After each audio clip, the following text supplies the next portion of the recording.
Ministère Bethesda. Ministère Bethesda. Ministère Bethesda. Shalom, shalom, shalom, peuple de Dieu. Soyons sensibles à l'instruction divine. Soyons des chrétiens sensibles à la voix de Dieu.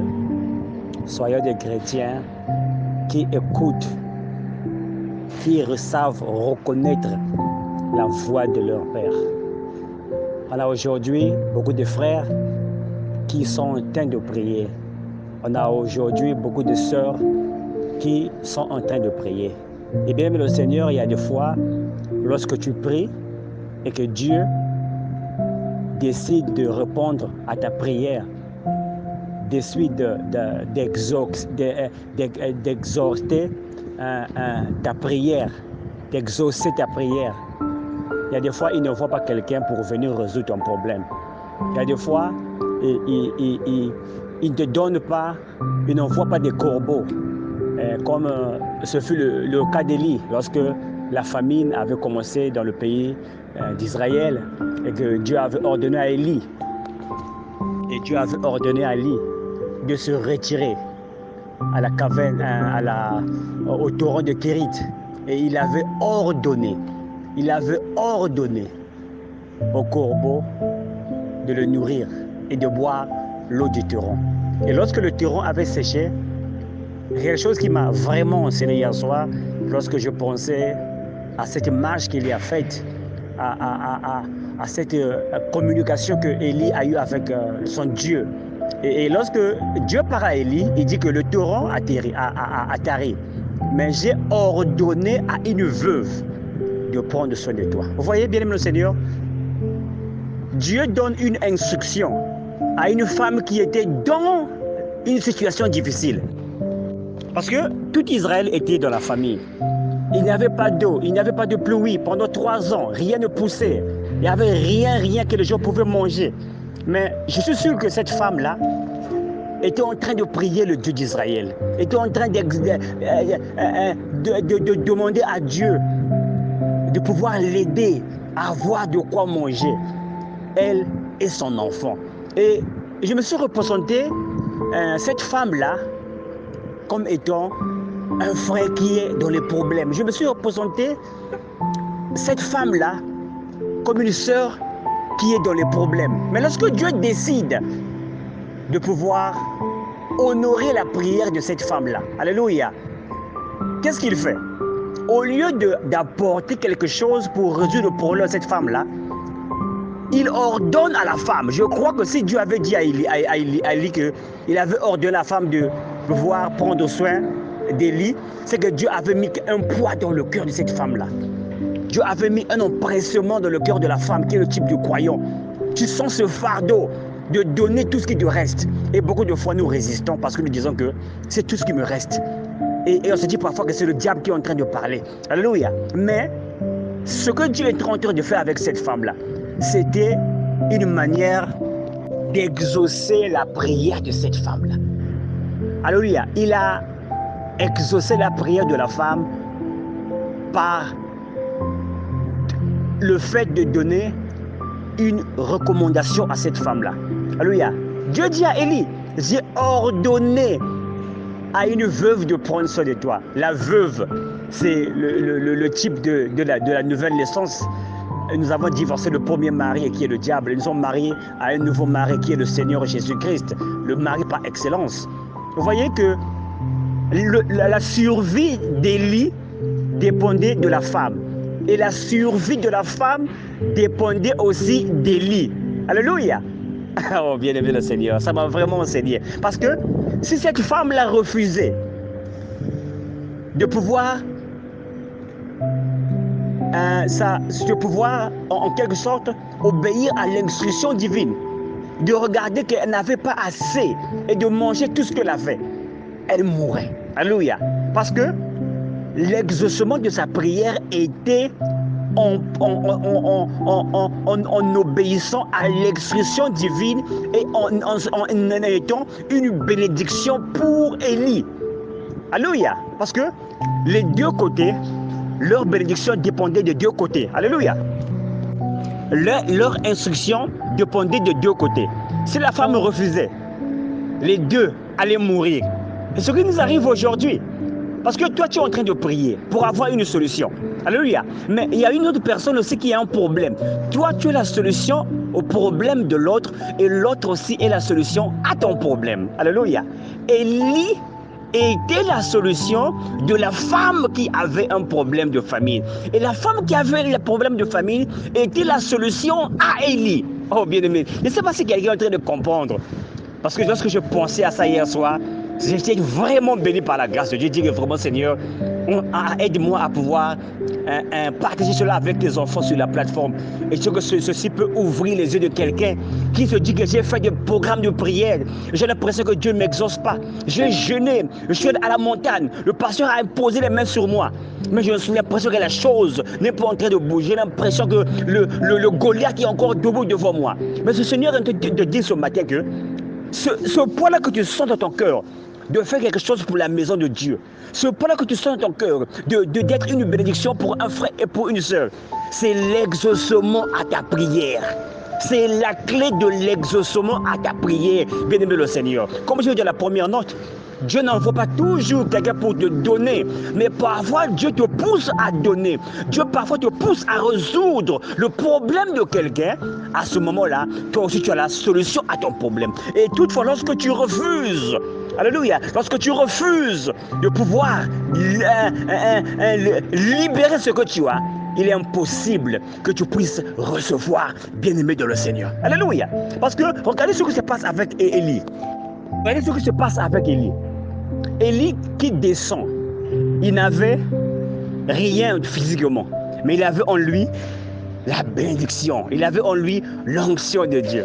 Mais la femme qui était en bas, elle avait quelque chose. Dieu a utilisé cette chose-là comme étant une sémence qui rentrait dans la vie d'Élie pour déclencher la bénédiction de la vie de la femme. Alléluia. Donc, le problème d'Élie avait pour solution l'obéissance de la femme à l'instruction divine. Alléluia. Et le problème de la femme avait pour solution dans la vie d'Élie. Alléluia. Je ne sais pas si quelqu'un est en train de saisir ce que le Seigneur est en train de dire à quelqu'un ce matin. Alléluia. Je ne sais pas si quelqu'un est en train de saisir ce que le Seigneur a dit. Parce que lorsque Abraham, pour voir le Jéhovah Jireh, le Dieu qui donne, Dieu lui a dit que va et sacrifie. Si Abraham n'avait pas accepté de pouvoir sacrifier Isaac, bien aimé, il ne verrait pas, il n'aurait pas vu le Jéhovah Jireh qui aujourd'hui nous invoquons. Mais, bien aimé le Seigneur, soyons sensibles à l'instruction divine. Soyons sensibles à la voix de Dieu, bien aimé le Seigneur. C'est là parfois où réside le débloquement de ta situation. C'est là où parfois réside, bien aimé le Seigneur, l'exaucement que tu cherches, bientôt des années, bientôt des semaines. Prière après prière, prière après prière. Mais comme tu n'es pas sensible à ce que Dieu te dit, comme tu ne sais pas reconnaître la voix de ton Père qui te parle, te dit de faire quelque chose, il te dit d'aller te bénir dans le jour de cette fois. Alléluia. Et tu auras la vie sauve. Alléluia. Oh bien-aimé, c'est ma prière ce matin. Que ce message touche quelqu'un. Quelqu'un puisse être, que les oreilles de quelqu'un s'ouvrent, que l'esprit de quelqu'un s'ouvre, à tel point que nous soyons sensibles lorsque le Seigneur nous dit, frère, fais cela, sœur, fais cela, parce qu'il y a quelqu'un qui a un problème aussi, parce que Dieu veut que tu sois une bénédiction pour cette femme-là, et que tu sois une bénédiction pour ce frère-là. À ce moment-là, tu reçois le déblocage de ta situation.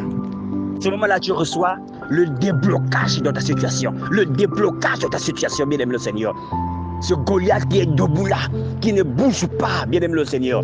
Les murs de Jéricho qui sont là, qui ne veulent pas s'écrouler, bien-aimé le Seigneur. Le Jourdain qui refuse de s'ouvrir. La mer Rouge qui refuse de sécher, bien-aimé le Seigneur. Ce que tu as besoin ce matin, mon frère, ce que tu as besoin ce matin, ma soeur, c'est une sensibilité à l'instruction divine. C'est une sensibilité à une recommandation céleste, bien-aimé de le Seigneur. Aussi longtemps que tu vas retenir ce que tu as, Aussi longtemps que tu vas retenir, tu ne veux pas être obéissant à l'instruction divine. Aussi longtemps que tu vas retenir ce que tu as, bien-aimé, la solution ne viendra pas. Parce que lorsque cette femme-là, elle a dit à Élie, il me reste qu'un peu de pain et de farine et un peu d'huile. Ce que j'ai là, c'est pour moi et mon enfant. Nous allons faire un cadeau, un gâteau, et nous allons manger et mourir. Dieu, Élie lui a dit, fais d'abord pour moi. Oh, bien-aimé le Seigneur. Il a dit, fais d'abord pour moi. C'était la dernière huile. Oh, bien-aimé, c'est là où se trouve le miracle. Le miracle se cache dans l'obéissance. Le miracle se cache dans l'obéissance. C'est pas parfois l'imposition des mains qui déclenche le miracle. C'est pas parfois, bien-aimé, le jeûne, la prière. Ce sont des pratiques chrétiennes que nous encourageons. Mais parfois, c'est une sensibilité à l'instruction divine. Parfois, c'est une sensibilité à une recommandation céleste, bien-aimé Seigneur. Ça déclenche le miracle, bien-aimé Seigneur. Lorsque tout Israël était dans la faim, personne n'avait de quoi manger. Oh, bien-aimé, alléluia. Je me sens bien ce matin, mon bien-aimé Seigneur. Je me sens bien. Je prie que ce message bénisse quelqu'un ce matin. Lorsque tout Israël était dans la famine, rien à manger.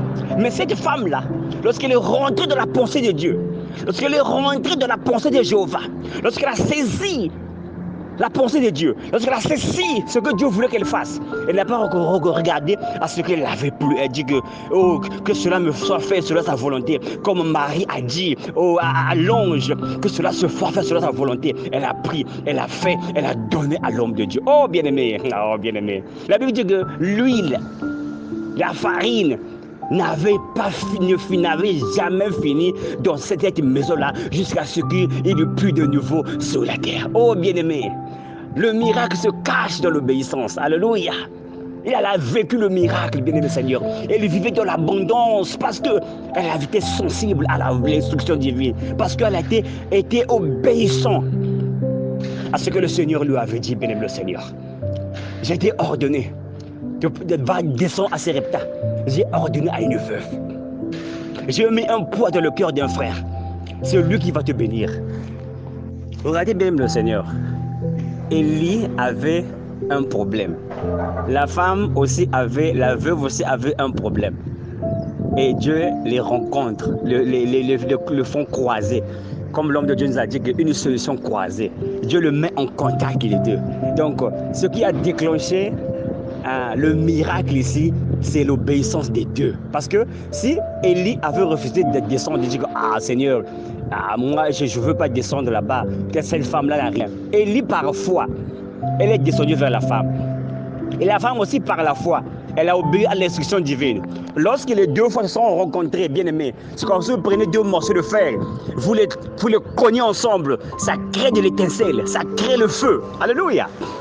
Vous prenez deux morceaux de fer, comme le livre de Proverbes nous dit que le fer qui aiguise le fer, c'est un autre fer qui aiguise le fer. Vous voyez? Donc, Élie était un morceau de fer, la femme aussi, la veuve, était aussi un morceau de fer. Les deux, lorsqu'ils sont croisés, en obéissant le Seigneur, à respecter l'instruction divine, ça a créé l'étincelle. Alléluia, ça a créé le miracle. Élie a vécu le miracle. Manger lorsque les autres avaient faim. La femme aussi a vécu le miracle. Avoir de l'abondance lorsqu'ils étaient en train de manger, en train de manquer. Bien aimé, soyons sensibles à la voix de Dieu. C'est une très belle écriture, bien aimé le Seigneur. Faisons encore un tour dans ce passage, méditons cela.